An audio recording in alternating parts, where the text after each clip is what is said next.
তওবা করার পর আবার পাপ করে ফেলি, পাপ থেকে বাঁচার জন্য কয়েকটি কার্যকরী আমলের কথা বলুন। এমডি আব্দুল্লাহ আপনি লিখেছেন, বোবা মানুষেরা কিভাবে নামাজ পড়বে, তারা তো কিরাত পাঠ করতে পারে না, এমন কোনো আমল আছে কিনা যা করলে আমি হজে যেতে পারবো? আরিফুর রহমান লিখেছেন, জিনের অস্তিত্ব সম্পর্কে জানতে চাই, আন্তর্জাতিক ফুটবল খেলা দেখা এবং এ নিয়ে আলাপ আলোচনা করা জায়েজ আছে কিনা। তরফদার মাহবুব আপনি লিখেছেন, আমি বাসায় নামাজ আদায় করার সময় আমার 2.5 বছর বয়সী এক মেয়ে সাথে নামাজে অংশ নেয়, কিন্তু সে মাঝে মধ্যে আমার সামনে দিয়ে হাঁটাহাঁটি করে, তাতে কি নামাজের কোনো ক্ষতি হবে? মৃত ব্যক্তির ফটো তোলা বা ভিডিও কলে প্রবাসী আত্মীয় স্বজনকে দেখানো যাবে কিনা। সুমায়া আক্তার লিখেছেন, আমরা জানি জন্ম নিয়ন্ত্রণ করা উচিত নয়, তবে বাংলাদেশের প্রেক্ষাপটে অর্থাৎ আমাদের দেশে যে আয়তনের তুলনায় জনসংখ্যা অনেক বেশি, এমন অবস্থায় আমাদের সবার কি জন্ম নিয়ন্ত্রণ করা উচিত নয়? কুদ্দুস শেখ এডি দেখে আপনি লিখেছেন, সামর্থ্য থাকা সত্ত্বেও যদি ভিক্ষা করে কিয়ামতের দিন তাদের শাস্তি কি হবে। এরপর প্রশ্ন হলো, কথা পাকাপাকি হওয়ার পর পাত্রপাত্রী ফোনে কথা বলা বা দেখা সাক্ষাৎ করা যাবে কিনা। পাত্রপাত্রী কথা পাকাপাকি হওয়ার পর ফোনে কথা বলা বা দেখাদেখি করার সুযোগ নেই, তবে একান্ত কোনো ইনফরমেশন জানা দরকার, সেটা তারা জানতে পারেন, সেটা যথাসম্ভব মেইলিং, চিঠি আদান প্রদান বা কথা বলার দরকার হলে একান্ত সেই প্রয়োজনীয় কথাটুকু শুধু তারা বলতে পারেন। তথাকথিত এঙ্গেজমেন্ট হওয়ার পর স্বামী স্ত্রী সুলভ আচার আচরণ অনেক সময় আমরা করে থাকি, সেটা জায়েজ নয়। মুসলিম ছেলে মেয়ে অন্য ধর্মের ছেলে মেয়েকে বিয়ে করতে পারবে কিনা, বিয়ে করতে পারলে কোন রীতিতে করবেন। সম্প্রতি ভারতে এক মুসলিম অভিনেতা হিন্দু অভিনেত্রীকে বিশেষ বিবাহ আইনে বিবাহ করেছেন। ইসলাম শরীয়তের দৃষ্টিকোণ থেকে কোনো মুসলমান মেয়ে কোনো অমুসলিম ছেলের কাছে বিয়ে বসতে পারবেন না। কোনো ছেলে মুসলিম ছেলে যদি কোনো অমুসলিম মেয়েকে বিয়ে করতে চান, তাহলে আহলে কিতাব যারা ইহুদি খ্রিস্টান, তারা যদি সত্যি ইহুদি খ্রিস্টান ধর্মে বিশ্বাসী হন, তারা যদি নাস্তিক না হন, তাহলে সেক্ষেত্রে তাদেরকে বিয়ে করতে পারেন। আজকালকার বেশিরভাগ ইহুদি খ্রিস্টানরাই কিন্তু নামকে ওয়াস্তে আহলে কিতাব হলেও তারা নাস্তিক, মূলত তারা আসলে কোনো ধর্ম বিশ্বাসী নন। এরকম যদি হয় তাহলে তাদেরকে বিবাহ করা জায়েজ হবে না। নবী সাল্লাল্লাহু আলাইহি ওয়াসাল্লামের দৈনিক রুটিন কেমন ছিল? নবী সাল্লাল্লাহু আলাইহি ওয়াসাল্লামের দৈনিক রুটিন সম্পর্কে স্পেসিফিক এরকম ধারাবাহিক বর্ণনা কোনো হাদিস থেকে পাওয়া না গেলেও বোঝা যায় যে তিনি ভোর রাতে ঘুম থেকে উঠতেন, তাহাজ্জুদের সালাত আদায় করতেন, এরপরে ফজরের আগে সুন্নত পড়তেন এবং ফজরের আগে সামান্য একটু ঘুমাতেন। ঘুম থেকে উঠে সুন্নত পড়ে ফজর নামাজ আদায় করতেন, ফজর নামাজের পর জিকির আজকার তাসবিহ তেলাওয়াত ইশরাক পড়তেন, চারটা নামাজ পড়তেন, পরিবারকে সময় দিতেন, কখনো কখনো ব্যবসা বাণিজ্যের কাজ থাকতো, দাওয়াতি কাজ থাকতো, সে সমস্ত কাজ পরিচালনা করতেন, দুপুরে একটু ঘুমোতেন, এরপরে জোহর আসর পড়তেন, রাতের খাবার এশার আগে খেয়ে ফেলতেন এবং এশার পরে দ্রুততার সাথে শুয়ে পড়তেন। এরপর প্রশ্ন হলো, আমাদের স্ত্রীরা এখন বলে পর্দা করা ঠিক আছে, তবে হাত পা খোলা রাখলে সমস্যা নেই, এ বিষয়ে জানতে চাই। হাত পা খোলা রাখা অনেক ওলামায়ে জায়েজ বলেছেন, এবং এর মানে এই না যে সেটাকে প্রদর্শন করে বেড়ানো, কারণ হাত পায়ের মধ্যে বিভিন্ন রকম সাজগোজ করে সেটাকে প্রদর্শন করে বেড়ানো এটা পর্দার পরিপন্থী। তাছাড়া আল্লাহ সুবহানাহু ওয়া তাআলা আমাদের মা বোনদেরকে সৌন্দর্যকে আপনার আবৃত্তি করতে বলেছেন, ঢাকতে বলেছেন, সেই জায়গাটি আমাদের বিশেষভাবে খেয়াল রাখা দরকার। আজকাল বিশেষ করে ফিতনার যে সময়, এই সময়টাতে আসলে মেয়েদের হাত পা তো বটেই, এমনকি তাদের কণ্ঠ, তাদের শরীর, আপনার খুব বেশি চাকচিক্যপূর্ণ পোশাক, এগুলো পুরুষরা দেখে তাদের নানা বাজে চিন্তা এবং জল্পনা কল্পনা করে। ফিতনার সংকুল এই সময়টাতে অন্তত মা বোনদের অতিরিক্ত সতর্ক থাকা উচিত। আসল রোজা নাকি 2টি রাখতে হবে, একটা রাখার পরে কোনো কারণে আরেকটি রাখতে না পারলে কি গুনাহ হবে? 2টি রাখার ইচ্ছা ছিল, কিন্তু একটি রাখার পর আরেকটা রাখতে পারেন নাই, আপনি 10 তারিখটা রেখেছেন, 11 তারিখটা রাখবেন কিন্তু রাখা হয়নি, এর কারণে গুনাহ হবে না ইনশাআল্লাহ তাআলা, যদি অনিচ্ছাকৃত এরকম হয়। তবে অনেক ওলামায়ে কেরাম ইচ্ছাকৃতভাবে শুধু আসল রোজা রাখাটাকে মাকরুহ বলেছেন, তবে এর বিপরীতে অনেক ওলামায়ে কেরাম সেটিকে জায়েজও বলেছেন। তবে আপনি কোনো কারণে রাখতে পারেননি অপরটি, সেটার কারণে যে কোনো গুনাহ হবে না, এ ব্যাপারে কোনো সন্দেহ নেই।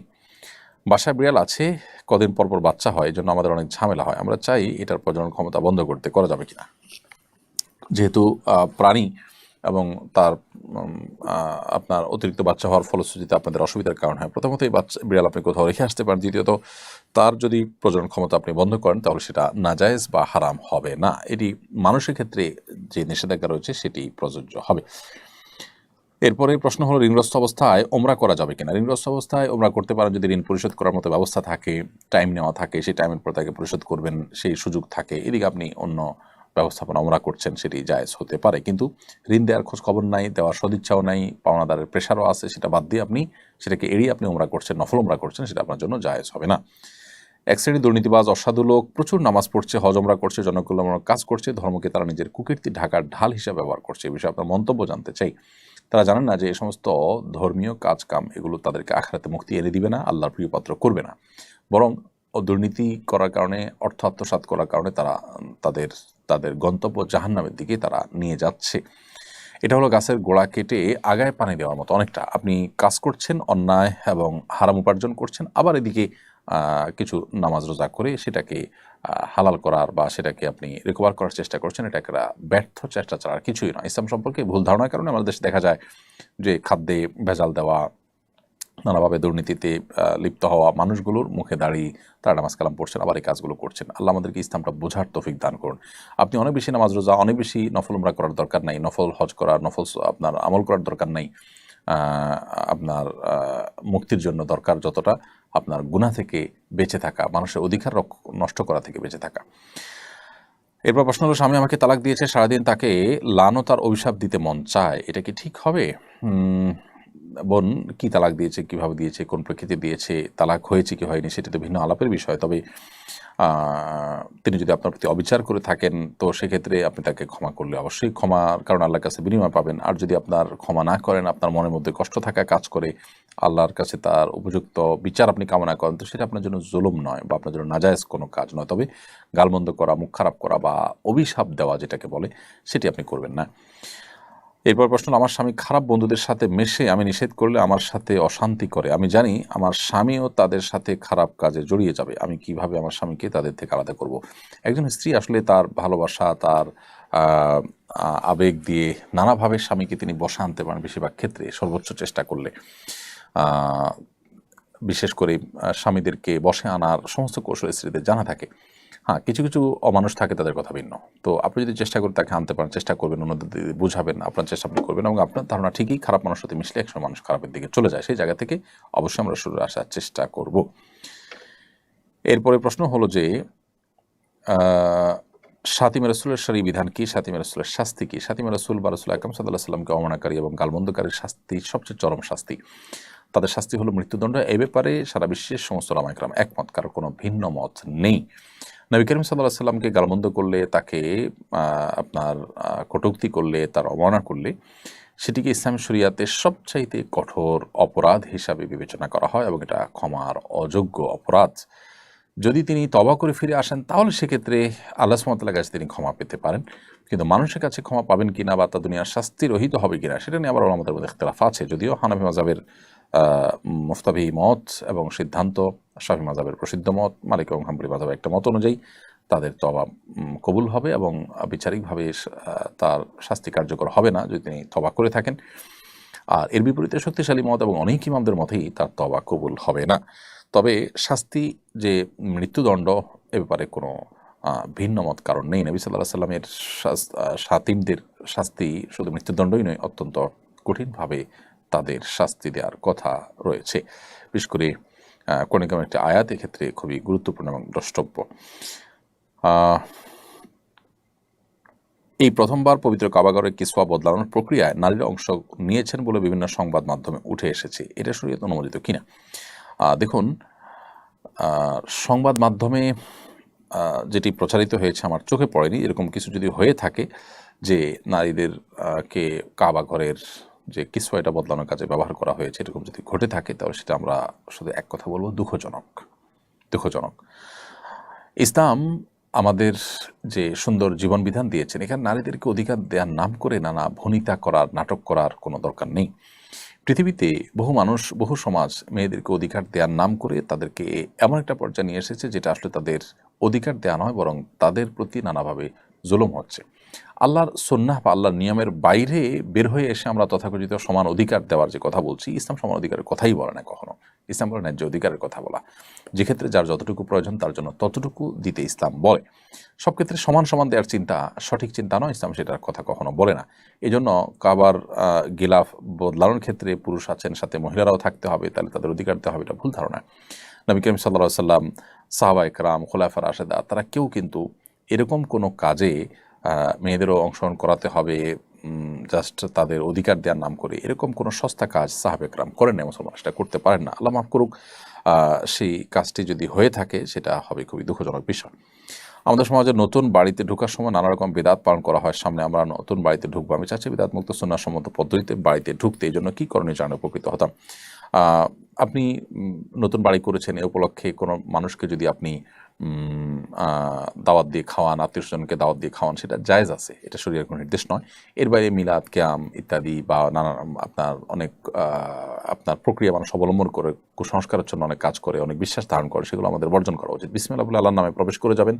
এবাদত দিয়ে আপনি শুরু করতে পারেন। কোনো একটা নামাজ, 2 রাকাত নামাজ পড়ে কোনো আসার থেকে বর্ণিত আছে যে কোনো আসার দ্বারা প্রমাণিত আছে 2 রাকাত নামাজ পড়ে কেউ কেউ তাদের ঘর বাড়ি উদ্বোধন করেছেন বা বসবাস শুরু করেছেন কোনো ভালো কাজ দিয়ে, সেটি হতে পারে।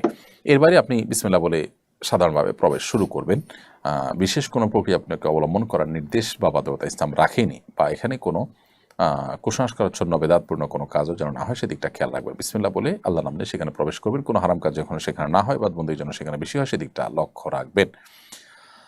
সুস্থ এবং আর্থিক সামর্থ্য থাকা অবস্থায় হজ পালন করা হয়নি, এখন মুমূর্ষু অবস্থায় আছেন, এক্ষেত্রে করণীয় কি? যিনি পূর্বে হজ করেননি এমন কেউ কি বদলি হজ করতে পারবেন?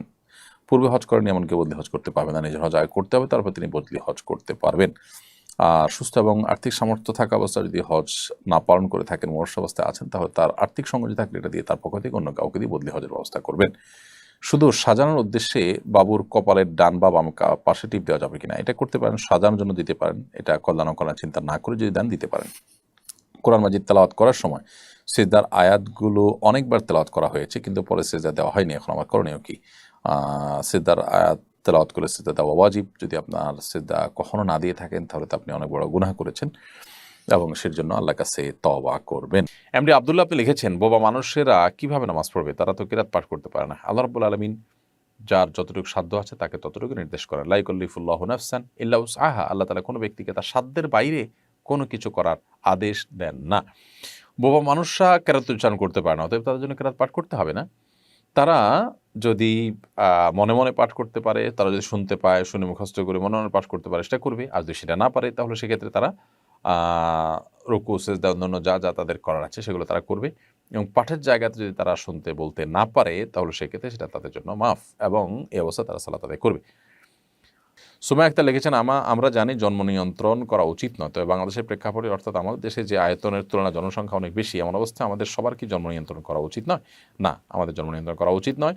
আল্লাহ রাব্বুল আলামিন মানুষের রিজিক দাতা, এর চাইতে বেশি ঘনবসতিতে মানুষ এর চাইতে ভালো থাকতে পারে। চায়নারা একসময় মনে করেছে এটা তার জন্য হুমকির। আজকে তারা জন্মের স্বাভাবিক প্রক্রিয়ায় ফিরে আসতে পারছে না, এবং জন্ম নিয়ন্ত্রণ করতে গিয়ে মানুষের যে সন্তান জন্ম দেওয়ার টেন্ডেন্সি সেটাই বন্ধ হয়ে গেছে। এখন তাদের ওখানে রীতিমতো জেনারেশন গ্যাপ তৈরি হচ্ছে, এবং কোনোভাবেই সন্তান জন্মের হার, প্রয়োজনীয় যে হার, সেটাতে তারা ফিরে আসতে পারছে না। এজন্য এটা আসলে কখনো ক্ষতিকর, এটা কখনো উপকার বয়ে আনে না, এটা সবসময় ক্ষতিকর থাকে। আমরা পৃথিবীর অনেক দেশের কথা জানি, জাপান, কোরিয়া, থাইল্যান্ড, অনেক দেশের কথা জানি যে দেশগুলোতে একসময় তারা জন্ম নিয়ন্ত্রণ করেছে। এখন তাদের এত বেশি সংকট মানুষের যে তারা সন্তান জন্মের হার একেবারে কমে গেছে, এবং প্রণোদনা দিয়ে সেটাকে আর ফেরত আনতে পারছে না।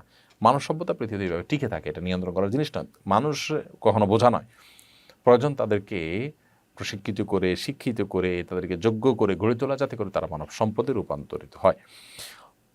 তাছাড়া এটার মানে হলো আমরা আল্লাহ তালার উপরে ঈমান রাখছি না। আল্লাহ তালা যদি আমাকে সৃষ্টি করেন তো তিনি আমার রিজিক দাতা, তিনি তো ঘোষণা দিয়েছেন মামিন দাব্বাতিন ফিল আরদি ইল্লা আল্লাহ রিজকুহা। অতএব আল্লাহর প্রতি আস্থার খেলাফ এটি, পরিষ্কারভাবে সমস্ত উলামা ইকরাম এটিকে নাজায়েজ বলেছেন।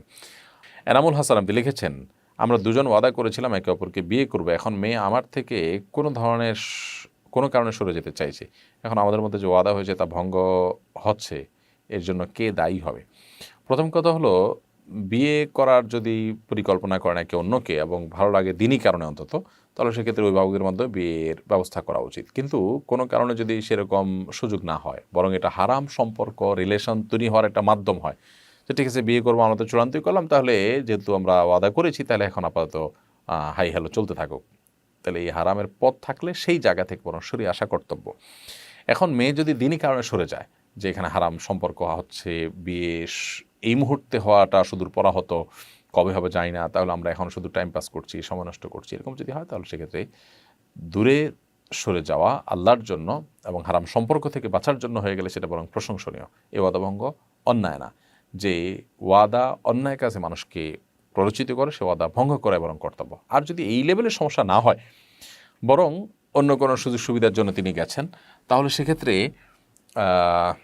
এই জাতীয় ওয়াদা রক্ষা করার যদি সুযোগ থাকে এবং দিনই কোনো কারণ ছাড়া যদি ওয়াদা ভঙ্গ করা হয়, তাহলে সেক্ষেত্রে সেটা অবশ্যই প্রশংসনীয় হবে না, যার কারণ হবে তিনি মন্দ কাজ করছেন এবং অভিভাবকদের মাধ্যমে বিবাহের আয়োজন করা উচিত। তবে কোনো প্রকার বিবাহ বহির্ভূত হাই হ্যালো যোগাযোগ, আড্ডা, সময় কাটানো, এরকম হারাম কোনো সম্পর্ক করা ছাড়া, যদি সেরকম সম্পর্ক হয় তাহলে বরং এটা ভেঙে করাটাই উত্তম। ফাতেমা বেগম এআইডি থেকে আপনি লিখেছেন, আমার বাসার পাশে মহিলাদের জামাতে তারাবির নামাজ হয়, হুজুর খতম তারাবি পড়ান, যারা পড়ান তারা পর্দার আলে থাকেন, মহিলারা পর্দার অপর পাশে এবং কিছু মহিলা ঘরের মধ্যে পড়েন, এভাবে পড়া যাবে কিনা? পুরুষদের তারাবির জামাতের মধ্যে মহিলারা আলাদা করে পর্দার সাথে সামিল হতে চাইলে হতে পারেন, যদিও মেয়েদের জন্য বাসা বাড়িতে নামাজ পড়া অধিকতর উত্তম বলেছেন নবী সাল্লাল্লাহু আলাইহি ওয়াসাল্লাম। তরফদার মাহবুব আপনি লিখেছেন, আমি বাসায় নামাজ আদায় করার সময় আমার 2.5 বছর বয়সী এক মেয়ে সাথে নামাজে অংশ নেয়, কিন্তু সে মাঝে মধ্যে আমার সামনে দিয়ে হাঁটাহাঁটি করে, তাতে কি নামাজের কোনো ক্ষতি হবে? না, সে যদি আপনার সামনে হাঁটাহাঁটি করে মাঝে মধ্যে, এতে আপনার নামাজ হয়ে যাবে, নামাজ হবে না এরকম না। কিন্তু বাচ্চা যাতে নামাজের সামনে হাঁটাহাঁটি না করে আপনার মনোযোগ নষ্ট না হয়, সেজন্য অন্য কেউ বাসায় থাকলে তাকে যেন এই টাইমটা ধরে রাখে, সেটা ভালো। অথবা আপনার আপনি নিজেও যদি দেখা যায় সে খুব বেশি ডিস্টার্ব করে, তো আলতো করে নামাজের মধ্যে আমলে কাসির না হয়, অর্থাৎ নামাজের মধ্যে এমন কিছু করছেন যেটা দেখে আপনি নামাজের পুরো মুড থেকেই বের হয়ে গেছেন, এরকম না হয়, সেরকম করে আপনি তাকে আস্তে করে সরা দিতে পারেন, আলতো করে। আর যদি সে আপনার সাথে নামাজে দাঁড়ায়, অতএব সে নামাজ পড়বে সেটা আপনি ধরে নিয়েছেন, কিন্তু নামাজ না পড়ে সে মাঝে হাঁটাহাঁটি করছে, এতে আপনার নামাজের ক্ষতি হবে না ইনশাআল্লাহ তাআলা। বিশেষ করে শেখার উদ্দেশ্যে তাকে সাথে নামাজ পড়াটা দর্শনীয় নয়। আর সে চৌধুরী আপনি লিখেছেন, আজানের সময় মাথা কাপড় দিতে হবে, এটা কতটুকু যুক্তিযুক্ত? আজানের সময় মেয়েদেরকে মাথা কাপড় দিতে হবে এরকম কোনো কথা কোনো দেশে কোথাও বলা নেই। আমাদের দেশে অনেকে মনে করেন যে আজান শুরু হলে মেয়েরা মাথায় কাপড় দিতে হয়, মাথায় ঘোমটা দিতে হবে। আজান দিলে তারা সাধারণ অবস্থায় পবিত্র অবস্থায় ওযু করে নামাজ পড়তে হবে, এটা হলো মূল বিষয়। মাথায় কাপড় দেওয়ার সাথে আজানের আসলে সম্পর্ক নেই। রাকিবের বউ আইডি থেকে লিখেছেন, এক অজুতে কয় রাকাত নামাজ পড়া যায়? যেহেতু আমরা সবাই মোবাইল ব্যবহার করি, সেক্ষেত্রে না চাইলেও নাজায়েজ ছবি ভিডিও সামনে চলে আসে, এতে কি ওযু নষ্ট হয়? এরপরে কি নামাজ পড়া যাবে? এ সমস্ত দেখলে ওযু নষ্ট হয় না, তবে সম্ভব থাকলে ওযু করে নেওয়া ভালো। আর এক ওযু দিয়ে কত রাকাত নামাজ পড়া যাবে এরকম কোনো সীমাবদ্ধতা নেই, বরং যতক্ষণ ওযু থাকবে ততক্ষণ আপনি যত খুশি তত নামাজ পড়তে পারবেন। আরিফুর রহমান লিখেছেন, জিনের অস্তিত্ব সম্পর্কে জানতে চাই। জিনের অস্তিত্ব আছে, এটাকে অস্বীকার করলে ঈমান থাকবে না। সূরা জিন কোরআনে কারিমে আল্লাহ তাআলা এই নামে একটা সূরাই নাজিল করেছেন। জিনদের সাথে নবী সাল্লাল্লাহু আলাইহি ওয়াসাল্লামের সাক্ষাৎ হয়েছে, তারা ঈমান এনেছে, পরিষ্কার বক্তব্য রয়েছে, এবং আরও বিভিন্ন আয়াতে জিন মানুষের উপরে সাওয়ার সে বিষয়ে বলেছেন। অতএব এটাকে অস্বীকার করলে ঈমান থাকবে না। বিজ্ঞান আজকাল এখনও পর্যন্ত জিনের অস্তিত্বকে স্বীকার করে না, অথচ জিনের উপদ্রব আছে এরকম জায়গায় যদি কেউ যাওয়ার সুযোগ পান, তার কাছে দিনের আলামত পরিষ্কার চাক্ষুষ তিনি দেখতে পারেন দিনের কার্যক্রম, অ্যাক্টিভিটিস, কর্মকাণ্ড। বিধায় এটা কোরআনের একটা অলৌকিকত্ব, যে কোরআন যেটিকে সত্য বলেছে, বিজ্ঞান এখন সেটাকে আবিষ্কার করতে পারেনি, সেটা আমরা আমাদের দৈনন্দিন জীবনে প্রায় সেটার প্রত্যক্ষ দর্শী হতে পারি, সেটার উপস্থিতি আমরা টের পাই। তো এতে আমাদের ঈমান আরও বৃদ্ধি হওয়ার কথা। বিজ্ঞান তো একটা ধারণার নাম, বিজ্ঞান তো কোনো চূড়ান্ত কিছু না। বিজ্ঞানের যে ধারণা, বিজ্ঞানের যে তথ্য, সেটা পরিবর্তন হতে থাকে, গবেষণা চলতে থাকে। অনেক কিছু বিজ্ঞান একসময় স্বীকার করে, এখন স্বীকার করছে, আবার অনেক কিছু সামনে স্বীকার করবে। তো বিজ্ঞান দিয়ে তো আর কোরআন হাদিস সাব্যস্ত হবে না, সঠিক সাব্যস্ত হবে না, কারণ ধারণা দিয়ে তো নিশ্চিত বিষয়কে মূল্যায়ন করা যায় না। রাইসা অপ্পি আপনি লিখেছেন, বাচ্চাদের রেখে দেওয়া উচ্ছিষ্ট খাবার ফেলে দিলে গুনাহ হবে কিনা?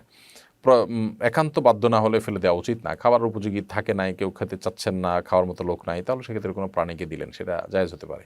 আদারওয়াইজ ওটা অন্যদের খেয়ে ফেলা উত্তম। এমডি রাকিবুল্লাহ রাশেদ লিখেছেন, বিতর নামাজে কেউ যদি দোয়ায়ে কুনুত না পড়ে ভুলক্রমে সরাসরি সিজদা করে এবং নামাজ শেষ করে বা নামাজের অবস্থায় মনে পড়ে, সেক্ষেত্রে করণীয় কি? দেখুন, নামাজ শেষ করেছে অথবা সালাম ফেরানোর পরপর মনে পড়েছে, তাহলে সিজদা সাহু দিয়ে নেবেন, কারণ দোয়ায়ে কুনুত পড়াটা ওয়াজিব। যদিও সৌদি আরবের উলামায়ে কেরাম সেটিকে সুন্নাহ বলেন, কিন্তু হানাফি মাযহাব অনুযায়ী এটি ওয়াজিব। আপনি সিজদা সাহু দিয়ে নেবেন, এটি অধিকতর নিরাপদ বটে। মোহাম্মদ মাহদি হাসান আকন্দ লিখেছেন, বুফে খাওয়ার হুকুম কি জানিয়ে বাজিত করবেন আশা করছি। মৌলিকভাবে এটা হারাম কিছু না, যে একটা বুফে খাবার আছে, সেখানে কি পরিমাণ খাওয়া হবে সেটা অবশ্য অজানা থাকে। আপনার মানুষ কি পরিমাণ খাবার খাবে সেটা কেউ জানে না। ২,০০০, ২,৫০০, ৩,০০০ টাকা পেট চুক্তিতে যত আইটেম আছে সবগুলো খেয়ে থাকে মানুষ। তো যেহেতু কতটুকু খাবে সে এটা অজানা, সাধারণত অজানা থাকলে বিক্রিত কোনো পণ্য অথবা মূল্য অজানা থাকলে সেটা সে দৃষ্টিকোণ থেকে বৈধ কোনো চুক্তি হয় না। কিন্তু পরবর্তীতে এই অজানা থাকার কারণে মতপার্থক্যের যে পথ সেটা যদি রুদ্ধ হয়ে যায়, অর্থাৎ বিষয় যদি ফিক্সড হয়ে যায়, যেমন রিক্সা ভাড়া আপনি ঠিক করা ছাড়া উঠলেন, কিন্তু যেখানে গেছেন সেখানে 20 টাকা ভাড়া দিয়েছেন এবং রিক্সাওয়ালাও মেনে নিয়েছে, এরকম যদি হয় তাহলে সেক্ষেত্রে অজানা হওয়ার কারণে আপনাদের এই চুক্তিটা ঠিক ছিল না, বাট দুজন মেনে নেওয়ার ফলে বা কোনো প্রকার আপত্তি না থাকার কারণে সেটা কিন্তু বৈধ হয়ে যায় বা সেটা আর অসুবিধা থাকে না।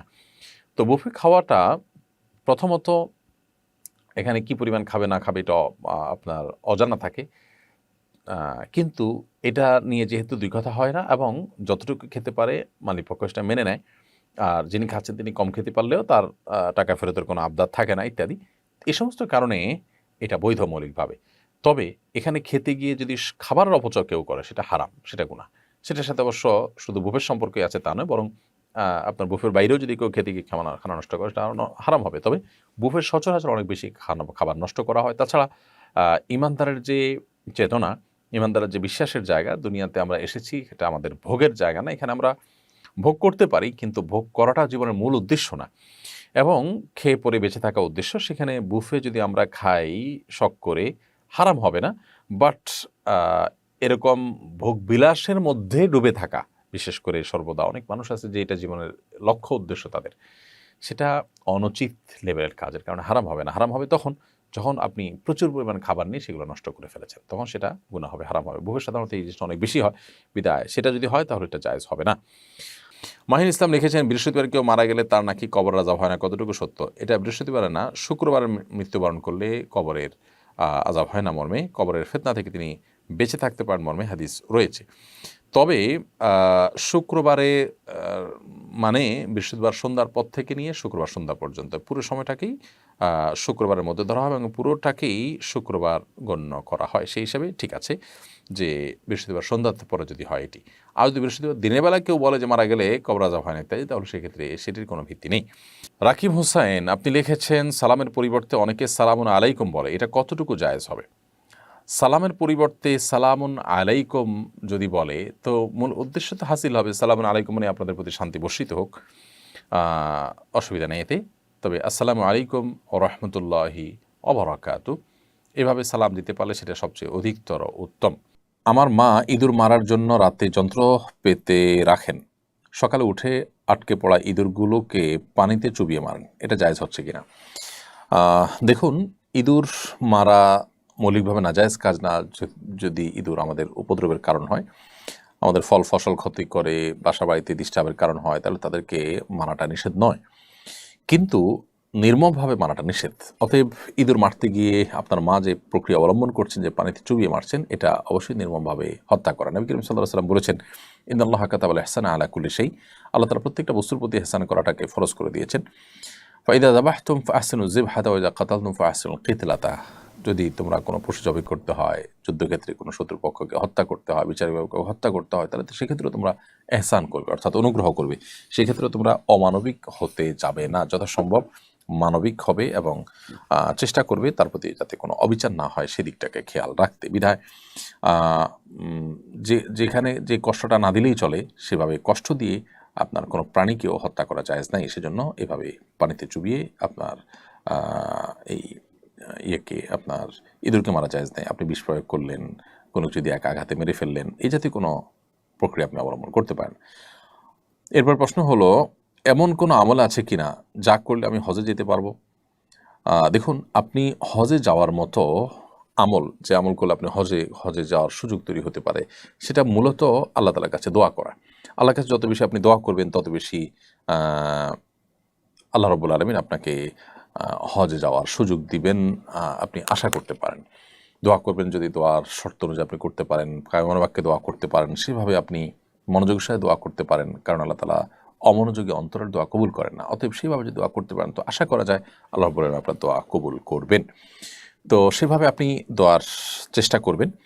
এর বাইরে নিজের সাধ্য অনুযায়ী আপনি অর্থ সঞ্চয় করা থেকে নিয়ে অন্যান্য প্রস্তুতি যেগুলো আছে সেগুলো আপনি নিতে থাকবেন। আশা করা যায় আল্লাহ রাব্বুল আলামিন আপনার দোয়া কবুল করবেন।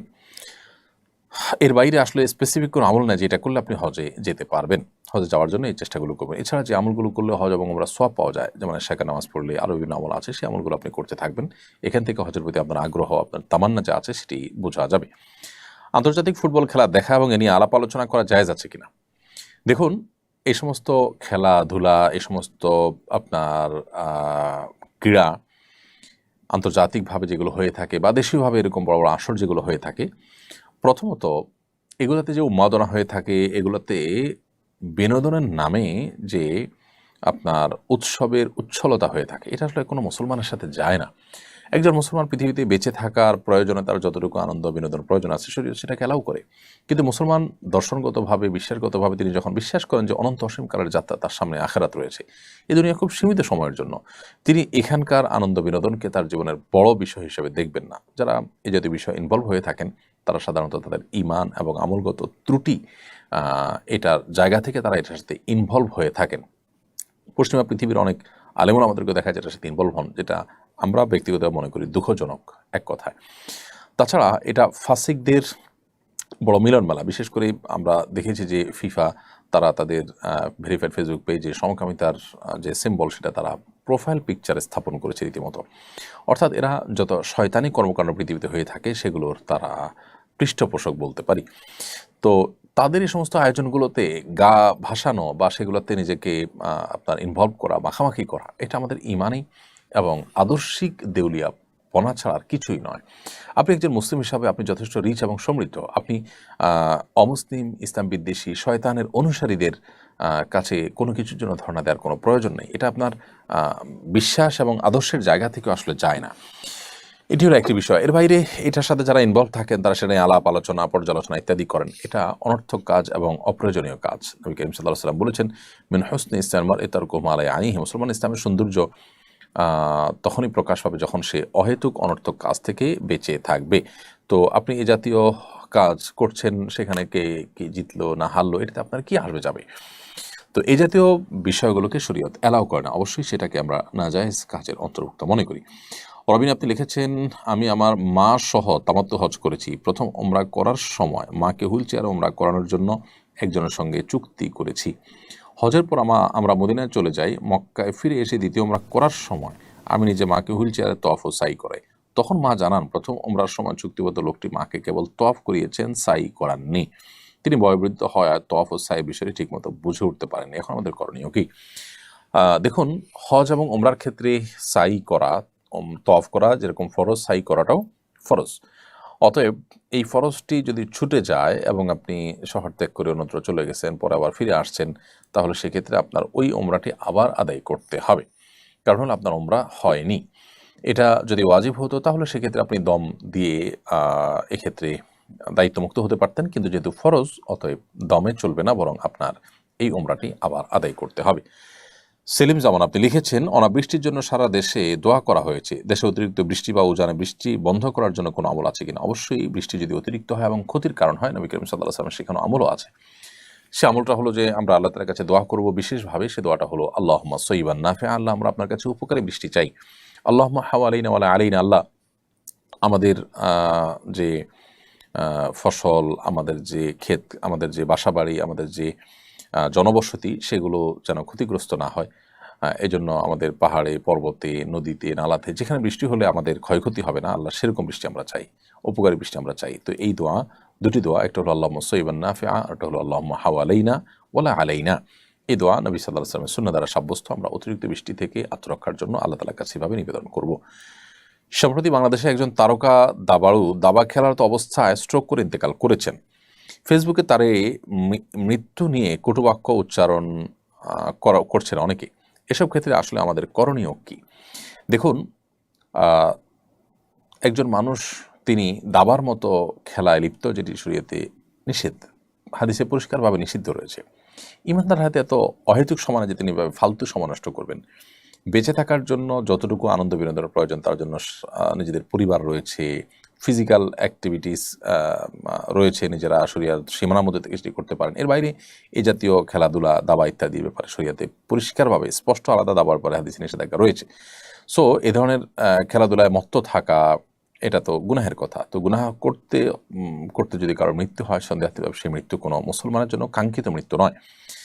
কিন্তু এই মৃত্যুকে ঘিরে ওই ব্যক্তি বা আপনার এই জাতীয় বিষয়ের ক্ষেত্রে সংশ্লিষ্ট বিষয় যিনি মৃত্যুবরণ করেছেন তাকে নিয়ে আপনার বাজে মন্তব্য করা, গালমন্দ করা, এটা আসলে কোনো মুসলমানের চরিত্র নয়। মুসলমান এরকম পরিস্থিতিতে তার জন্য সমবেদনা প্রকাশ করবে, তার এই মৃত্যুটা ভালো মৃত্যু ছিল না সেজন্য সিম্পেথি দেখাবে, তার এই মৃত্যুটা অনাকাঙ্ক্ষিত সেটি প্রকাশ করবে, অন্যদের জন্য দাওয়াতের কাজ হয় সেভাবে কথা বলবেন। কিন্তু কোনোভাবেই তাকে আঘাত করে, বিশেষ করে তাকে জাহান্নামে পাঠিয়ে দেওয়া, জাহান্নামী হিসাবে বলা, এই কাজগুলো করার সুযোগ নেই। কারণ হলো কোনো ব্যক্তির তিনি যদি মুসলিম হয়ে থাকেন, গুনাহ করতে করতেও যদি মৃত্যু হয়ে যায়, তারপরও তার জাহান্নামী হওয়ার সার্টিফিকেট দেওয়া এটা আমার দায়িত্বের মধ্যে পড়ে না। এই বিষয়গুলোর ক্ষেত্রে আমাদের একটু দায়িত্বশীল আচরণ করা দরকার। বিশেষ করে কটু কথা, গালমন্দ করা, এগুলো তো কোনো অবস্থাতেই উচিত না। তবে হ্যাঁ, এই মৃত্যুর মন্দ দিক এবং এই মৃত্যু যে আমাদেরকে শিখিয়েছে যে আমরা গুনাহ যারা করছি তারা হয়তো তওবা করে ঠিক হয়ে যাবো চিন্তা করছি, অথচ গুনাহ করতে করতে আমার মৃত্যু হতে পারে, সেই ভয়াবহ বিষয়টি আমরা অন্যদেরকে দাওয়াতের উদ্দেশ্যে তুলে ধরতে পারি। সেই সাথে ওই ব্যক্তির জন্য আমাদের একজন মুসলিম ভাই তিনি, সেই হিসাবে তার জন্য আমাদের সিম্প্যাথি কাজ করবে যে তিনি একটা ভালো মৃত্যু পেলেন না, একটা খারাপ কাজ করতেও তার মৃত্যু হলো, এটা কতই না দুর্ভাগ্যজনক তার জন্য। কিন্তু তাই বলে তাকে গালমন্দ করা বা বাজে মন্তব্য, কটু উক্তি করা এটা উচিত নয়। আমাদের 3টি গরু আছে, মা গরুটা অসুস্থ, অনেক চিকিৎসা করার পরও সুস্থ হয়নি, শুয়ে থাকতে থাকতে পচন ধরে গেছে, আশেপাশ খুবই গন্ধ ছড়াচ্ছে। এই গরু থাকলে অন্য 2টাও অসুস্থ হওয়ার সম্ভাবনা রয়েছে। এই গরুটা জবাই করে মাটিতে পুঁতে রাখলে কি গুনাহ হবে? দয়া করে জানাবেন। হ্যাঁ, যদি অনেক বেশি অসুস্থ হয়, গন্ধ বের হয়, এটা যদি খাওয়ার অনুপযুক্ত হয় তাহলে সেক্ষেত্রে আপনি এটা জবাই করে আপনার মাটিতে পুঁতে রাখতে পারেন, গুনাহ হবে না। আর যদি এর গোশত খাওয়ার মতো থাকে, খাওয়া যায়, তাহলে সেক্ষেত্রে এটা খেতে পারেন বা অন্যদেরকে দিতে পারেন। আর যদি খাওয়াটা স্বাস্থ্যের জন্য ক্ষতিকর মনে হয় বা অরুচিকর হয় বা খাওয়ার মতো না থাকে, তাহলে সেক্ষেত্রে সেটি তো করতেই পারবেন। বনী ইসরায়েলের সাথে আমাদের সম্পর্ক কি? বনী ইসরায়েলের সাথে সম্পর্ক কি? সম্পর্ক হলো বনী ইসরায়েল অনেক ফালতু প্রশ্ন করতো, বুঝেন নাই? আল্লাহ তাআলা কোরআনে বলছে, এটা আমার কথা না। লা তাসআলু রাসূলাকুম কামা সুইলা মূসা। আল্লাহ তাআলা বলেছেন মূসা আলাইহিস সালামকে যেরকম বনী ইসরায়েলের লোকেরা অনেক বেহুদা প্রশ্ন করত, তোমরা তোমাদের রাসূলকে ওদের মতো এরকম অমূলক প্রশ্ন করিও না। ইন্নাল্লাহা আমারুকুম আন তাযবাহু বাকারা, আল্লাহ নির্দেশ করেছেন তোমরা গরু জবাই করো। বনী ইসরায়েলরে ক্বালু আতাত্তাখিযুনা হুজুয়া, তারা বলতেছে নবীরে আপনি মশকরা করতেছেন, গরু জবাই করতে বলতেছেন। তার একটা মানুষ মারা গেছে, এটা মানুষের হত্যাকারীকে অলৌকিকভাবে নবীর কাছে জানতে চাচ্ছে। তো বলছে আল্লাহ নির্দেশ করছে এই গরু জবাই করো, এর লেজ দিয়ে বাড়ি মারবে, অলৌকিকভাবে জবাব আসবে, তোমরা করো। বলছে আপনি কি মশকরা করতেছেন আমাদের সাথে? নবী বলতেছে আল্লাহ নির্দেশ করছে এটা, বলে মশকরা করতেছেন।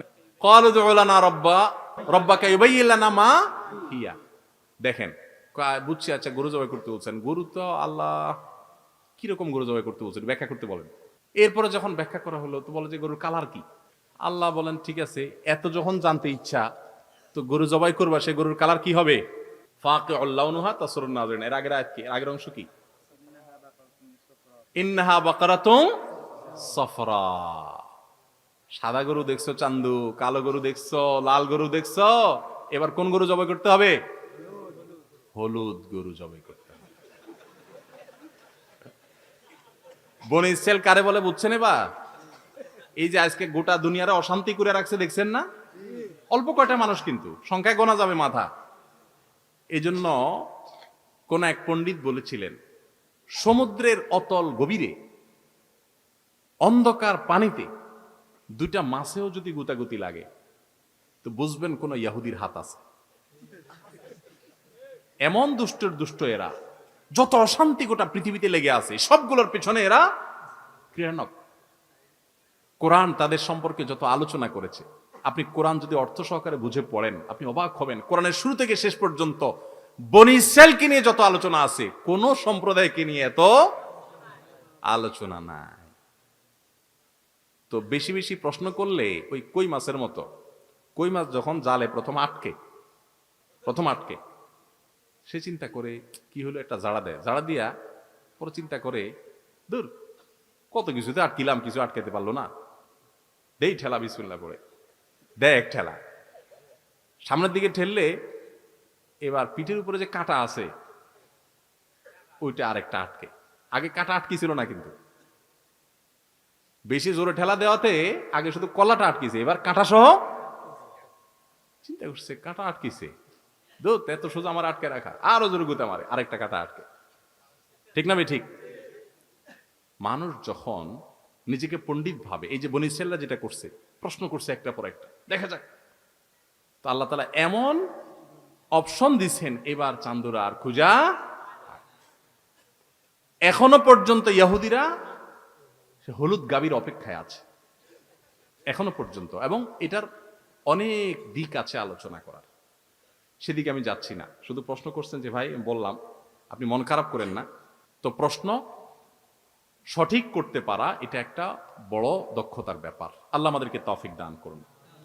তবে এটা ঠিক যে বনী ইসরাঈলকে নিয়ে কোরআনে যে অনেক বলা হয়েছে, এটা আমাদেরকে আল্লাহ তাআলা সতর্ক করেছেন যে বনী ইসরাঈলের সে বদভ্যাসগুলো যেন আমাদের মধ্যে, এবং তাদের ব্যাপারে যেন আমরা সাবধান। এই বনী ইসরাঈল এবং ইহুদিদের পণ্য আমাদের দোকানগুলোতে ভরা, ঘর বাড়িতে। আমি আপনাদেরকে অনুগ্রহ করে বলতে চাই, আল্লাহর জন্য আমার ফিলিস্তিনের মুসলমান ভাই বোনদের বুকের উপর যারা বোম ফেলে, হাজার হাজার মানুষকে মেরে শেষ করে, বছরকে বছর ধরে যারা এই জুলুম করে চলেছে, যারা রিফিউজি হিসেবে এখানে থাকার জন্য সুযোগ পাইছে, এখন তারা বাড়িওয়ালা সেজে সেখানে মুসলমানদের বের করে দেয়, মসজিদ গুড়িয়ে শেষ করে, গোটা পৃথিবী নীরব। যারা সারাদিন আমাদেরকে মানবাধিকারের সবক শোনায়, এদেশের সমকামিতা করার জন্য, অধিকার আদায় করার জন্য যারা কোটি কোটি টাকা বাজেট দেয় আর খরচ করে, ওই মানুষগুলো সেখানকার এই বোমা হামলার পরে মুখে কুলুপ দিয়ে বসে থাকে। আছে না নাই? আমাদের দেশেও দেখবেন টেলিভিশনে লম্বা লম্বা সবক শোনায় কিছু সুশীল আছে না, বুদ্ধিজীবী, এই বদের হাড্ডিগুলো দেখবেন ফিলিস্তিন ইস্যুতে এদের মুখে সব কুলুপ। আজকে এই ঘটনা যদি কোনো অমুসলিম দেশে হইতো, তাহলে দেখতেন এরা সব পাগল হয়ে যেত। ঠিক না ভাই? ঠিক। কোরবানির সময় দেখবেন এরা সবগুলা নড়ে চড়ে উঠে, হ্যাঁ এতগুলা পশু হত্যা করা হচ্ছে, এটা মানবতা সাথে যায় না, আছে না? এগুলোই দেখবেন সবচেয়ে বেশি বার্গার কটকট করে কামড়ায় কামড়ায় খায়। গরুর গোশতের বার্গার খায়, মুরগির গোশতের বার্গার খায়, চিকেন ফ্রাই খায়।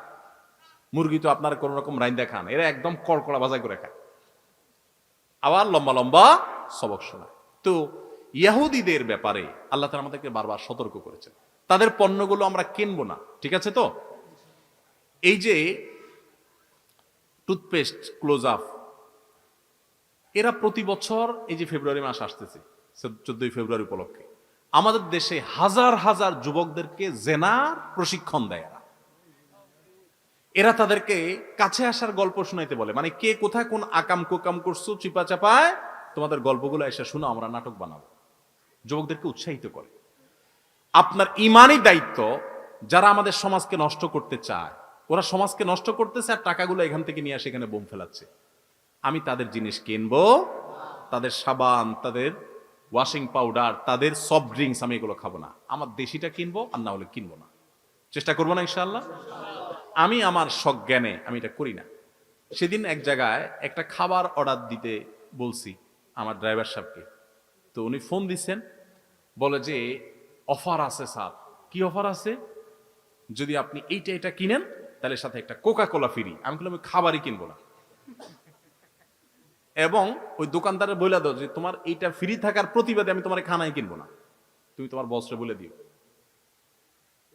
তাহলে যেই পণ্য আমার মুসলমান ভাইয়ের বুকের উপরে বোমা হয়ে পড়ে, সেটা আমি কখনো টাকা দিয়ে কিনতে পারি না। আমার দেশিটা খাবো, আছে না নাই দেশি, সেটা খাবো। প্রয়োজনে খাবো না, দাম বেশি দিয়ে কিনবো আল্লাহর জন্য, এটাই তো আমার আখিরাতের বিনিময় হবে। আমি এই জন্য বলি, যদি দোকানদার ভাই কারোর সৎ সাহস থাকে, বা আপনারা দোকানদারকে বুঝাইতে পারেন, কোন মুদি দোকানদারকে, ভাই অমুক অমুক কোম্পানির পণ্য, এরা ইহুদি কোম্পানি, ভরা আমাদের দোকানগুলোতে, কেন আমরা তাদেরকে টাকা দিব? আমি আমার দেশিটা কিনবো, কম দামেরটা কিনবো, মুসলিম দেশিটা কিনবো, ইহুদিটা কিনবো না। আপনি জানেন তার্কিতে এমন কি গতকালকে না পরশু দেখলাম কোন জায়গা যেন অমুসলিম প্রধান দেশে, আপনি অবাক হয়ে যাবেন, সেখানে ম্যাকডোনাল্ডস এর মতো দোকান, মানে আপনার খাবারের দোকান মাসি মারতেছে, যেখানে সিরিয়াল ধরে মানুষ দাঁড়ায় থাকতো। আমি কিছুদিন আগে মালয়েশিয়া গেছি, সেখানে আমাকে ভাইরা বললেন এবং দেখাইলেন যে দেখেন ইয়াহুদিদের দোকানগুলোর সামনে আগে ভিড় লেগে থাকতো, এখন কোনো মানুষ সেদিকে যায় না। কেউ একজন ঢুকলে অন্যরা থুতু ফেলে ঘৃণা করে যে বাচ্চাদেরকে হত্যা করে যারা তোমরা তাদের জিনিস কিনতেছো। আর আমরা মুসলমান দেশ বাংলাদেশ, প্রত্যেকটা দোকানে দোকানে এদের ওয়াশিং পাউডার, এদের সাবান, এদের শ্যাম্পু, এগুলো ছাড়া আমাদের ঘর বাড়ি নাই। এখানে যারা আছেন আমার মনে হয় 99% মানুষের ঘরে ইহুদিদের জিনিস আছে। আমি আলহামদুলিল্লাহ আল্লাহ শুকর আদায় করতে পারি, আমার সজ্ঞানে নিজের পকেটের টাকা দিয়ে জীবনে আমি এদের কোনো জিনিস কিনি না। নিরুপায় হয়ে গেছেন, কোনো জিনিস তাদের কেনা ছাড়া উপায় নাই, সেটা ভিন্ন কথা, কিন্তু যেটার উপায় আছে সেটা আপনি কেন কিনতে যাবেন? সবাই এদের পণ্য বর্জন করবেন তো ইনশাআল্লাহ।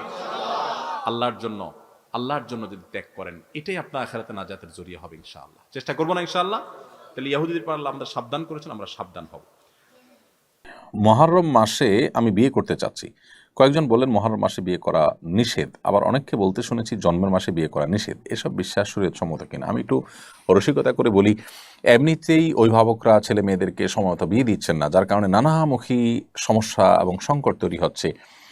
পরিবার ব্যবস্থাপনা নানাভাবে ক্ষতিগ্রস্ত হচ্ছে এবং দাম্পত্য জীবনে যে সুসম্পর্ক বোঝাপড়া হয় সাধারণত উপযুক্ত বয়সে বিয়ে হওয়ার পর, সেটা না হয়ে দেরি হয়ে গেলে সেটা আসলে আর হয় না। খুব বেশি শেয়ানা, খুব বেশি চালাক চতুর হয়ে একেবারে অতিরিক্ত বয়স হয়ে গেলে তখন আসলে স্বামী স্ত্রীর মধ্যে যে ভালোবাসার ভিত গড়ে ওঠার কথা একটা নির্দিষ্ট বয়সে, সেটা বেটে বলে সেভাবে হয় না। এছাড়া বন্ধ্যাত্ব সহ নানা সমস্যা হয়ে থাকে। তো এমনিতেই প্যারেন্টসরা আপনার এই ভোগবাদিতার কারণে, আপনার জাগতিক নানা ইস্যুর কারণে তারা তাদের সন্তানদেরকে যথাসময় বিয়ে দেন না, দিতে পারেন না। এর মধ্যে আবার মহররম মাসে বিয়ে করা যাবে না, তারপরে জন্মের মাসে বিয়ে করা যাবে না, অনেকে বলেন যে কাটা চাঁদে বা আপনার কোরবানি মাসে বিয়ে করা যাবে না। তো বছরে যদি 2-3 মাসে বিয়েই করা না যায়, তো বিয়ে মানুষ করবে এটা কখন? আসলে এরকম কোনো কথা কোন হাদিসে বলা হয়নি। বিয়ের ক্ষেত্রে এমন কোনো সময় নেই যে এই টাইমে বিয়ে করা যাবে না। শুধু এহরামরত অবস্থাতেই, হজ বা আপনি ওমরার জন্য যখন এহরামরত আছেন, ওই সময়টাতে মুহরিমের জন্য বিয়ে করা নিষেধ, এবং সে বিষয়ে আমাদের ইখতিলাফ রয়েছে। কিন্তু আপনার এর বাইরে রাতে, দিনে, আপনার যে কোনো মাসে আপনি বিয়ে করতে পারবেন। বিধায় মহররম মাসে বিয়ে করা যাবে না এমন কোনো কথা নেই। আবার জন্মের মাসে বিয়ে করবেন না সেরকম কোনো কথাও নেই। এটা সম্পূর্ণ কুসংস্কারাচ্ছন্ন বিশ্বাস। আলিনুর তুহিন আপনি লিখেছেন, আমি তওবা করার পর আবার পাপ করে ফেলি। পাপ থেকে বাঁচার জন্য কয়েকটি কার্যকরী আমলের কথা বলুন। তওবা করার পর আবার পাপ হয়ে যাওয়া, এটা মানবীয় দুর্বলতা ছাড়া কিছুই নয়। তো এরকম পরিস্থিতিতে আল্লাহ রাব্বুল আলামিনের কাছে আমাদের দোয়া যেমন অব্যাহত থাকবে, ক্ষমা প্রার্থনা বন্ধ হবে না, বরং আরও শক্ত, আরও গাঢ়ভাবে আমরা তওবা করব। একবার তওবা ভঙ্গ হয়ে গেলে পরবর্তী তওবাটা হবে আরও শক্তিশালী তওবা। পরবর্তী তওবাতে আমরা চেষ্টা করব আগের চাইতে আরও স্ট্রংলি তওবা করার। কারণ আমার আগের তওবা ভেঙেছে মানে হলো তওবাটা খুব বেশি স্ট্রং ছিল না।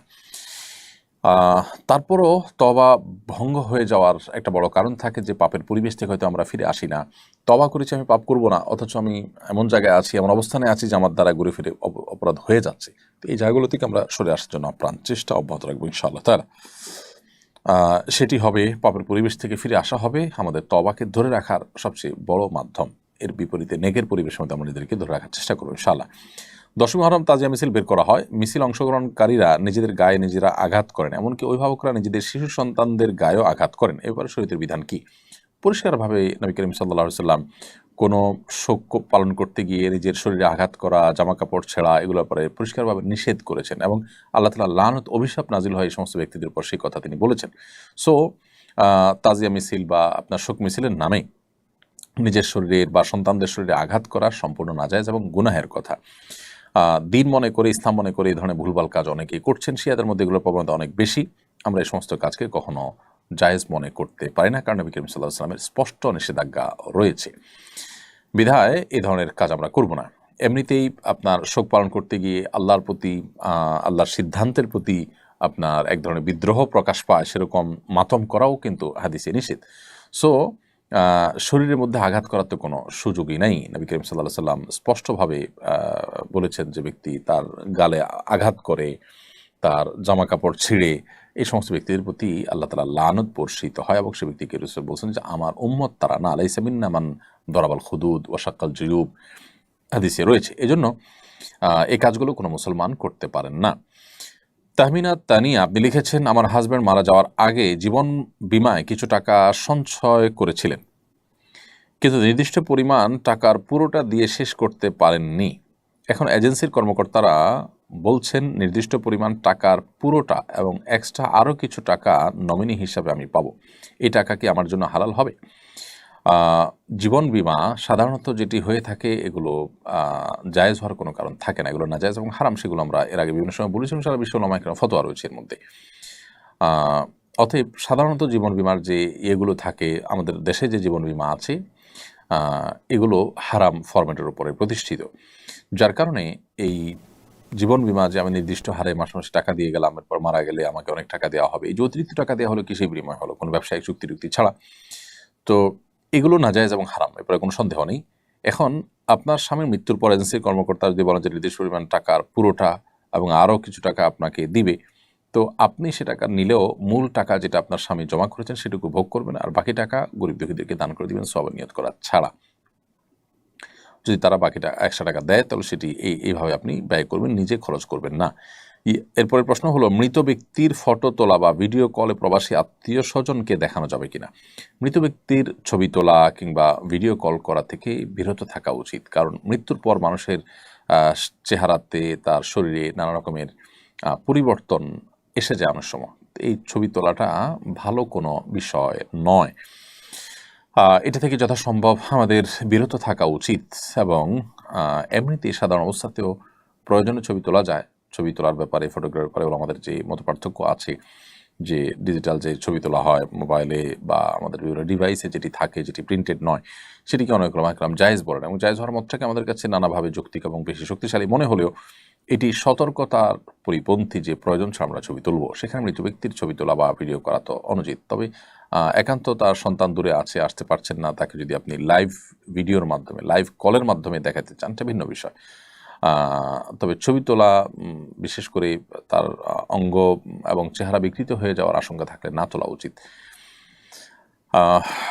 এরপর প্রশ্ন হলো, মুহররম মাসের বিশেষ কোনো আমল আছে কিনা? মুহররম মাসের বিশেষ আমল হলো বেশি বেশি নফল রোজা রাখা। নবী করিম সাল্লাল্লাহু আলাইহি ওয়াসাল্লাম বলেছেন, আফদালুস সিয়ামি বা'দা রমাদান শাহরুল্লাহিল মুহররম। রমজানের পরে সবচেয়ে উত্তম রোজা হলো আল্লাহর মাস মুহররম মাসে রোজা রাখা।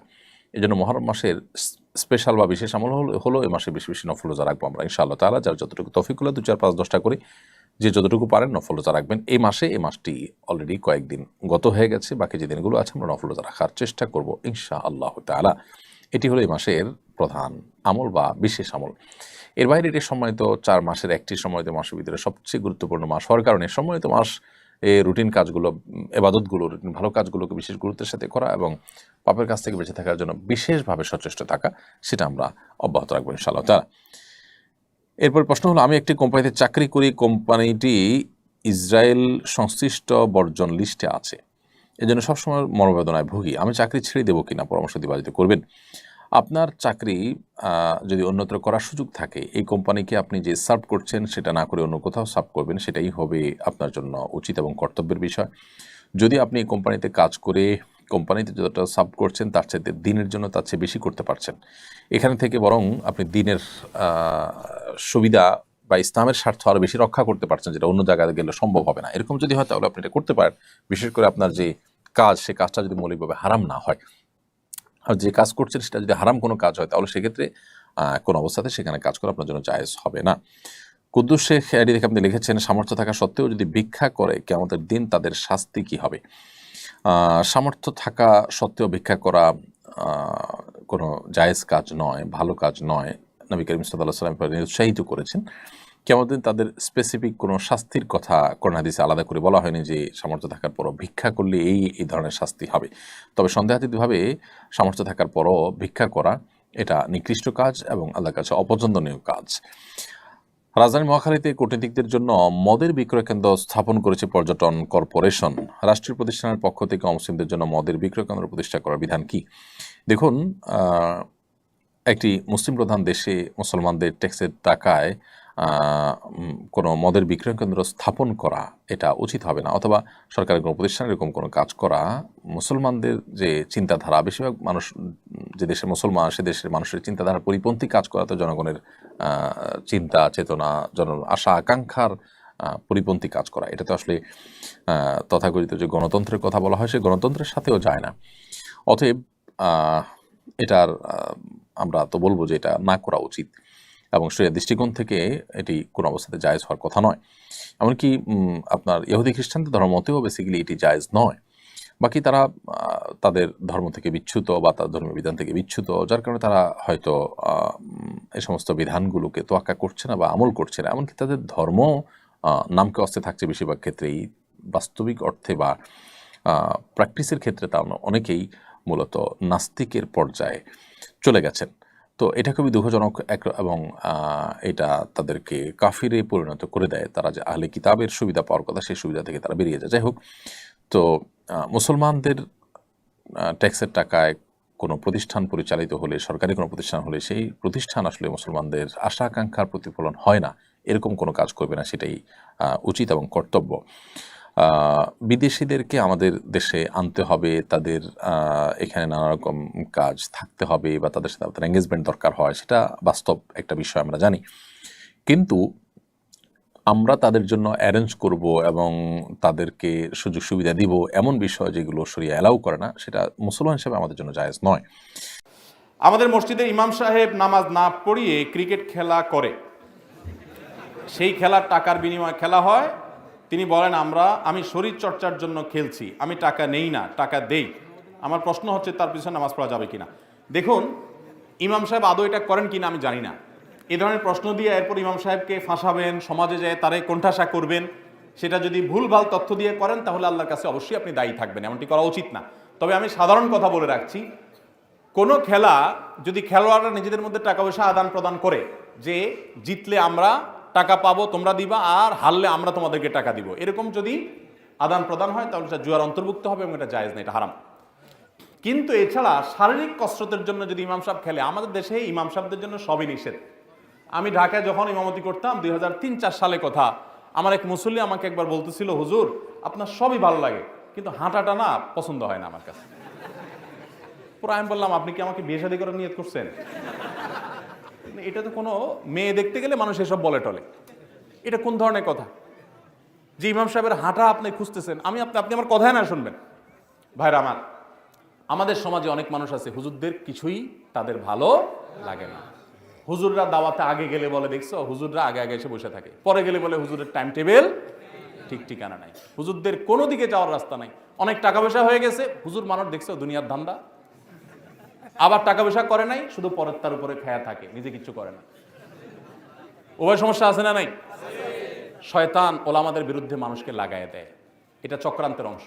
যদি খেলার কথা বলেন, যদি টাকা পয়সা দেওয়া ছাড়া খেলাধুলা করে কেউ শারীরিক কসরতের উদ্দেশ্যে, শরীয়ত যেই খেলাধুলাতে শারীরিক কসরত আছে, ব্যায়াম আছে, এই খেলাকে জায়েজ করেছে। যদি কখনো জেহাদের প্রয়োজন হয়, তাহলে আমি নিজের শরীরকে ফিট রেখে আল্লাহর রাহে আমি লড়বো, এই নিয়ত করে যদি সে শারীরিক কসরত করে, তাহলে এটা তো ইবাদত হবে। কথা বুঝেন নাই? তবে ইমাম সাহেব নামাজ না পড়ায়া খেলে, আমার কাছে এটা বিশ্বাসযোগ্য মনে হচ্ছে না। এরকম হওয়ার কথা না। যদি সেরকম হয় তাহলে সেটা অবশ্যই নিন্দনীয়। সেটা ইমাম সাহেব কেন, মুসল্লির জন্য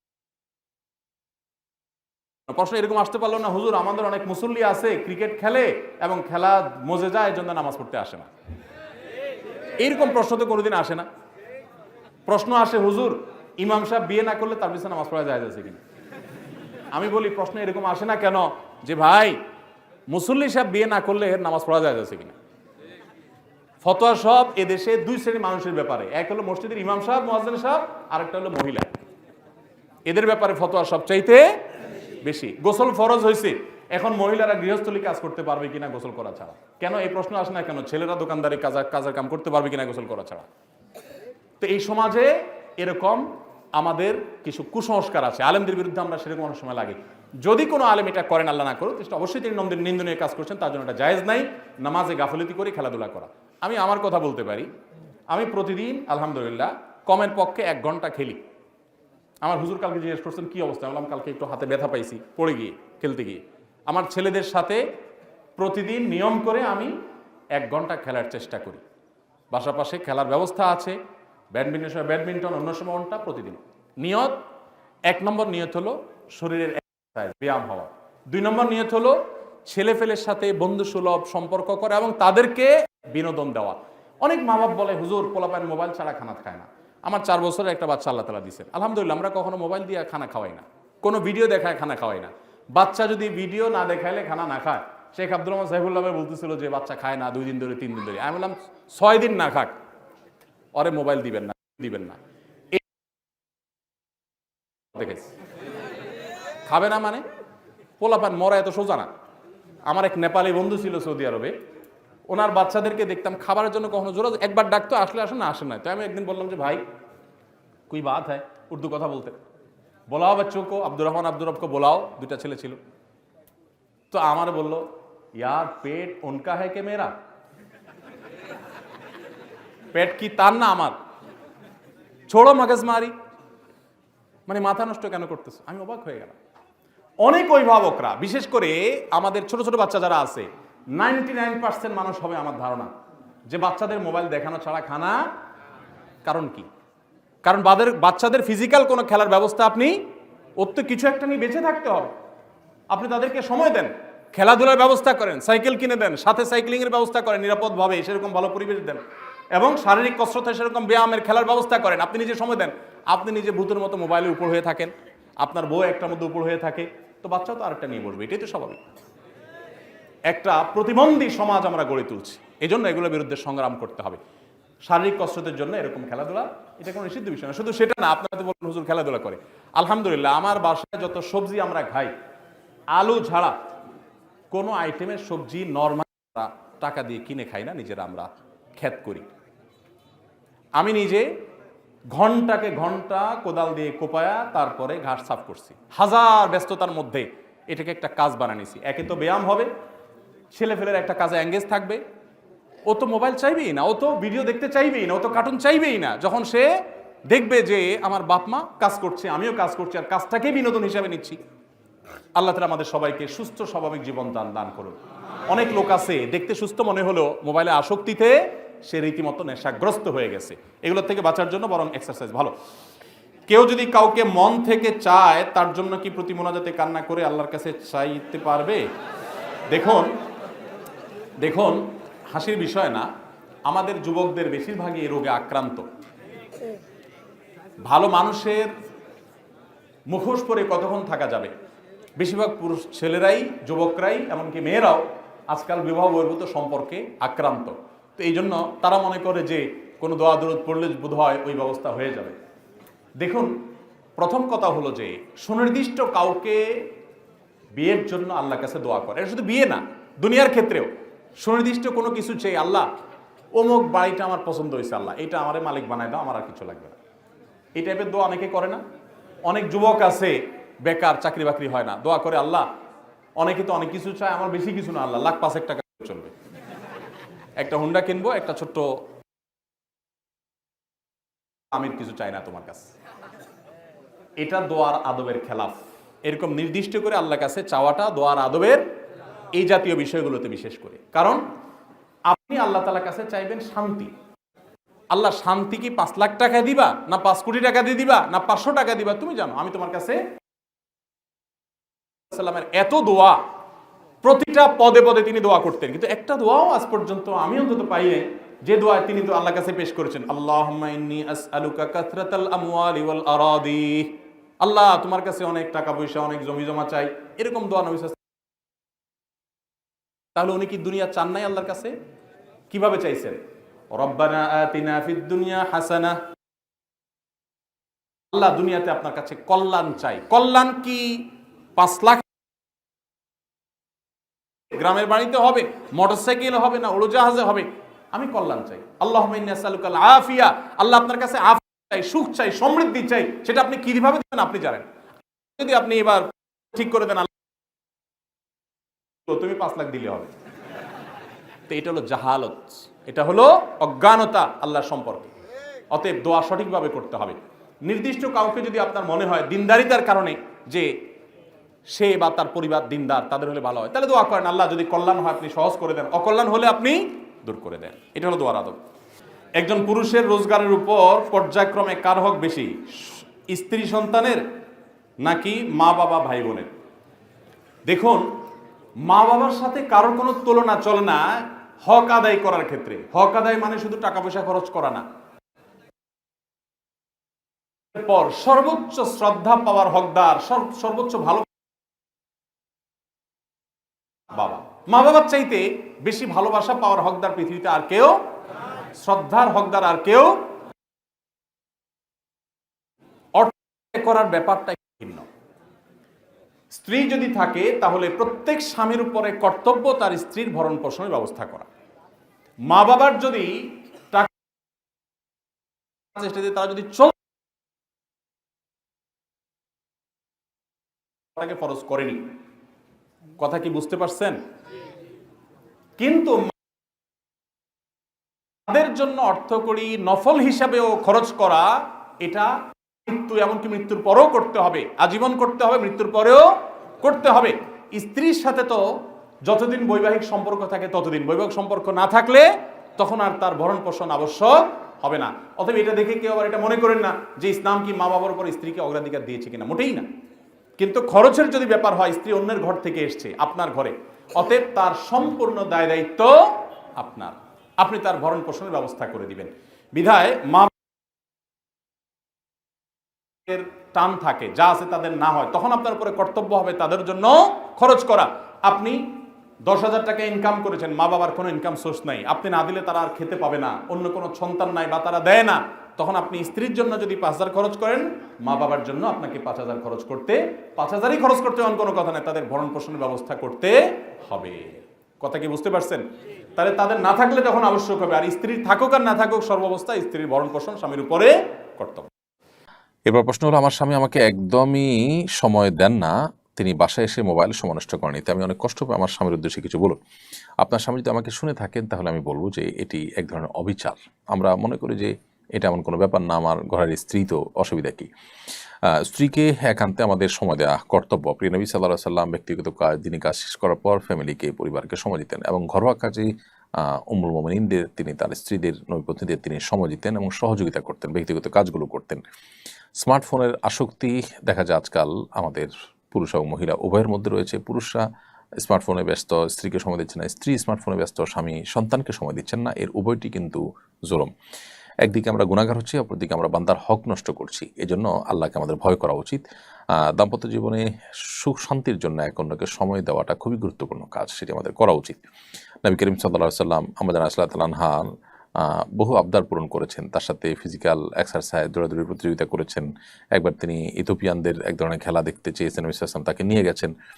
এরপরে আমাদের রাসূলুল্লাহ তাআলা বলেছেন যে ফাকদুরু কদরাল জারিয়াতিল হাদিসাতি সিন্নাল হাদিসাতি আল্লাহ হে পুরুষরা, তোমরা তোমাদের অল্প বয়সের যে স্ত্রীগণ আছেন, অর্থাৎ তোমাদের সাথে ছোট বয়সে ছোট বা আপনার তরুণী যে স্ত্রীগণ আছেন, এক কথা তোমাদের স্ত্রীগণ যারা আছেন তাদের প্রতি তোমরা খেয়াল রাখবে, তাদের চাহিদাগুলো, বৈধ চাহিদাগুলো পূরণ করা। নবী করিম সাল্লাল্লাহু আলাইহি ওয়াসাল্লাম যেভাবে খেয়াল রেখেছেন সেভাবে খেয়াল রাখবে। অতএব আল্লাহ তাআলা আমাদেরকে নির্দেশ করেছেন, ওয়াশিরুহুন্না বিল মারুফ, তোমরা স্ত্রীদের সাথে সুন্দরভাবে দিনাতিপাত করো, জীবনযাপন করো, সংসার করো। অতএব মোবাইল টিপাটিপি করা, সোশ্যাল মিডিয়াতে অ্যাক্টিভ থাকা, অতিরিক্ত বাসায় এসে সেদিকে এঙ্গেজ থাকা, স্ত্রীকে সময় না দেওয়া, এটা অবশ্যই অন্যায় কাজ, সেখান থেকে বেরিয়ে আসতে হবে। আল্লাহ আমাদেরকে তৌফিক দান করুন।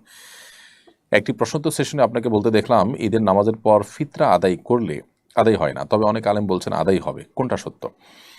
ধন্যবাদ গুরুত্বপূর্ণ একটি প্রশ্ন সামনে আনার জন্য।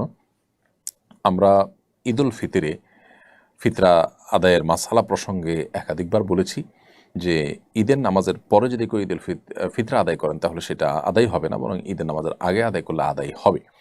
আমরা যেই হাদিসের ভিত্তিতে বলেছি সে হাদিসটির বাহ্যিক ইবারত বা তার মূল পাঠটা এরকম যে মান আদ্দাহা ক্বাবলা সলাতি ফাহিয়া সাদাকাতুন মাকবুলা, মান আদ্দাহা বা'দা সলাতি ফাহিয়া সাদাকাতুম মিনাস সাদাকাত। যে ব্যক্তি ফিতরা ঈদের নামাজের আগে আদায় করবে সেটা আল্লাহর কাছে গ্রহণযোগ্য সাদাকা হবে, আর যে ব্যক্তি ঈদের নামাজের পরে আদায় করবে সেই সাদাকা, সে দানটা অন্য 10টি দানের মতো হয়ে যাবে। এই হাদিস থেকে বাহ্যিকভাবে বুঝে আসে সেটি আমরা বলেছি, অর্থাৎ ঈদুল ফিতরের নামাজের আগে আদায় করলে সেটি ফিতরা হিসাবে গণ্য হবে, আর পরে দিলে ফিতরা হবে না। যদিও পরবর্তীতে আমরা স্পষ্ট হয়েছি যে আসলে অন্যান্য যে ইমামদের আছে, জমহুর বা ম্যাক্সিমাম ইমামদের মতের পরিপন্থী কথা এটা কোনো প্রসিদ্ধ বা গ্রহণযোগ্য কোনো ইমামদের মত নয়। এজন্য আমরা আমাদের সেই কথাকে প্রত্যাহার করছি এবং আমরা যেটি বলেছি সেটি ভুল। সংখ্যাগরিষ্ঠ ইমামগণ হাদিসের যে ব্যাখ্যা পেশ করেছেন, হাদিসের আলোকে তারা যে মাসআলা দিয়েছেন সেটি সঠিক। সেটি হলো যে ঈদুল ফিতরের নামাজের পরও যদি ফিতর আদায় করে সেটা আদায় হয়ে যাবে, কিন্তু এটা অনুত্তম, এতে কোনো সন্দেহ নেই। বিধায় যেটা আমরা বলেছি আগে সেটি আমরা প্রত্যাহার করছি, এটা আমাদের ভুল ছিল, আল্লাহ তাআলা আমাদেরকে মাফ করুন।